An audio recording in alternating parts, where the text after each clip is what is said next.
Windy City Slam here with Chicago's very own Pat Monix, Project M.O.N.I.X. Obviously, you'll probably be seeing this after Warrior Wrestling 5, where he faces Sam Adonis. So, Pat, what got you into pro wrestling? I know it's probably a question you've heard a lot. Yeah, no, I got a simple answer. I mean, I watched it a little bit as a kid, just like I watched basketball and football on TV, but one day at Best Buy, I grabbed the Shawn Michaels Boyhood Dream DVD, and that's what really sold me on it, and thinking of maybe doing it someday for a living. Is Shawn Michaels your main influence, or you got some other guys? Yeah, he's certainly the guy who got me really into professional wrestling as a whole and into WWE. CM Punk's the guy who really got me into the independent scene because, you know, he's from Chicago, and I was in about middle school at the time. He showed up on WWE, ECW.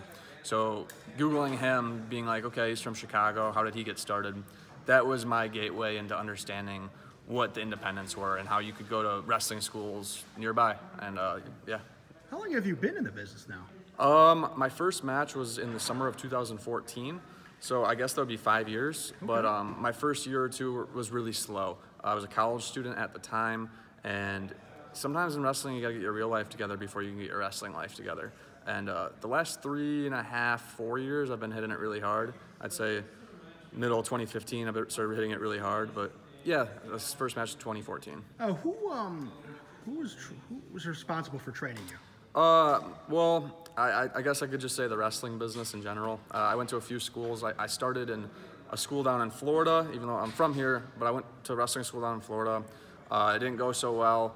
I did have like maybe 6, 7, 8 matches down there. Came back to Chicago, got trained by a guy named Bryce Benjamin, who did an incredible job.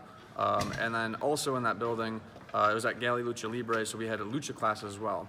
So I'd train lucha with like Gringo Loco, Mustafa Ali, DJ Z, Skyday, Discovery, all those guys would be there. It was a who's who of lucha libre talent and learning. So, man, like a lot of people trained me. DJ Z has definitely been my mentor. He's the guy I go to for just about any question I have. So.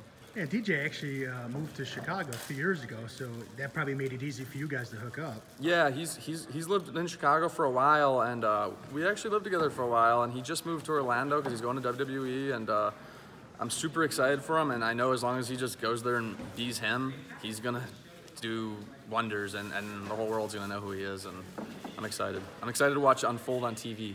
So you just had this basically year-long program with Simon Grimm, Simon Gotch in Zello Pro Wrestling, and you were very, very proud of that entire story. Take me through that a little bit. Yeah, it all started with one day I checked my Twitter, and Zello Pro's running this thing to see who could be in the Milwaukee Scramble match, where it's like kind of like a fan vote. Maybe 5, 6 people were options, and Simon Grimm posts this random video saying, if you select him, he will destroy Pat Monix. And there was no rhyme or reason behind it. I'd tell you if there was, but this was just 100% real. I was shocked, and at the time I was pretty flattered because I wasn't getting very many big matches, so for someone like him to call me out was pretty cool. Not long after that, we had our matches. We had there was a scramble, there was a knockout only match, there was a tag match, there was a match in Florida, there was a tables match in Milwaukee, and then finally we had the I Respect You match in Chicago this month, and that wrapped up the whole story. And it was cool because I got to go through a whole character evolution from start to finish. I started the story as Pat Monix, and I finished the story as Project M.O.N.I.X. So Project M.O.N.I.X, take me through that character a little bit.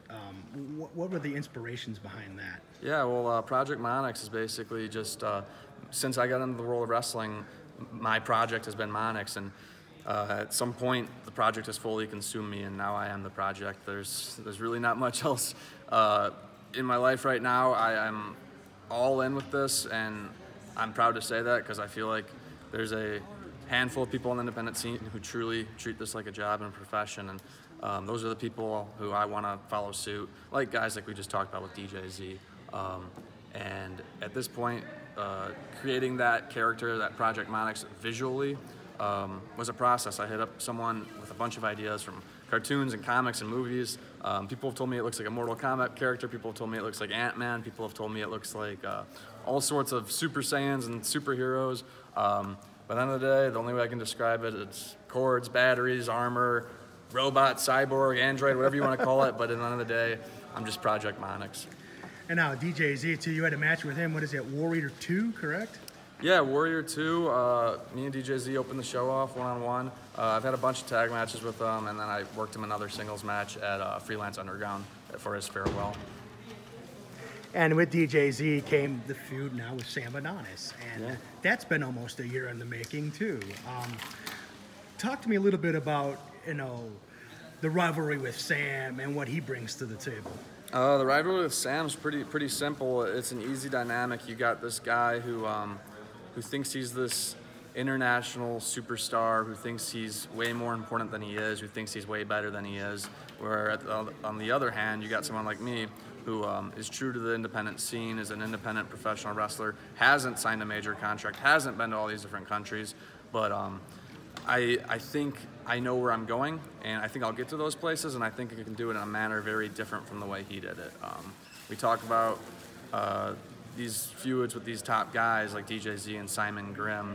I've wrestled guys like that. I've wrestled guys like Mike Elgin. I don't put Sam Adonis in that category. I think he puts himself in that category, but I don't. So today, I'm walking in there, no nerves on me. I know what I'm going to do. I know what I got to do, and I'm going to take care of business.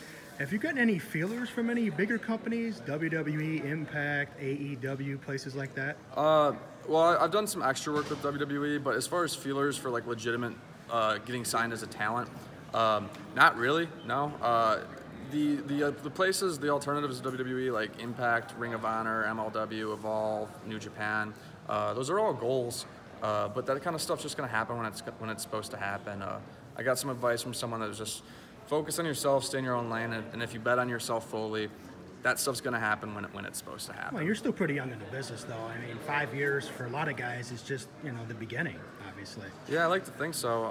I turned 26 a few months ago, and you know, no health insurance anymore, so we're working on figuring something out about that. But as far as when I got into wrestling, you know, I started training when I was about 20. Had my first match when I was 21, and I always kind of had this goal in mind that where I was supposed to be when I was 26, and I'm not really there. So I wouldn't consider it a failure, but my foot's on the pedal right now. I'm trying to make this happen. So we'll see what goes down for the rest of the year. Pat, thank you very much. It's been a pleasure following you so far, and good luck in your future. Thank you, Mike. Appreciate it.